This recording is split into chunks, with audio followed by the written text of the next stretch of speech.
আত্মীয়তার সম্পর্ক রক্ষা করতে আপনি 100 জনের মধ্যে 5 জনও পাবেন না যারা আত্মীয়তার সম্পর্ককে রক্ষা করে চলে। আর যারা বলবেন যে 5 জনের মধ্যে আপনি একজন, আপনি খোঁজ নিয়ে দেখেন আপনি যে আত্মীয়তার সম্পর্ক রক্ষা করেন এটা হয় পয়সার ভিত্তিতে, সৌন্দর্যতার ভিত্তিতে, আর না হয় কোনো ক্ষমতার ভিত্তিতে। যখনই আমরা ওই যে খালা ফুফুর কথা বলবো না, অনেকেই বলবে আমরা তো আমাদের খালাদের সাথে সম্পর্ক ভালো। কোন খালাদের সাথে জানেন?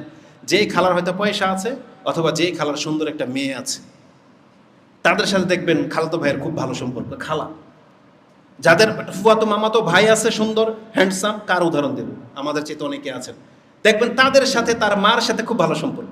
কিন্তু যেই খালার কিচ্ছু নাই, না মেয়ে আছে না ছেলে আছে, তাদেরকে আমরা কোনোদিন জিজ্ঞাসা করি না। আল্লাহ সুবহানাহু ওয়া তাআলা যখন খালাকে মান দিয়েছেন, সেই খালা যদি কোটিপতি হয় তাও সে আপনার কাছে সম্মানিত, আর এই খালা যদি অভাবী হয় তাহলে আরো বেশি সম্মানিত, কারণ তার মর্যাদা আল্লাহর কাছে ভিন্ন। একটু পরে সে হাদিস আসবে। তো আত্মীয়তার সম্পর্ক রক্ষা করে চলা এটা আমাদের উপরে ফরজ করা হয়েছে।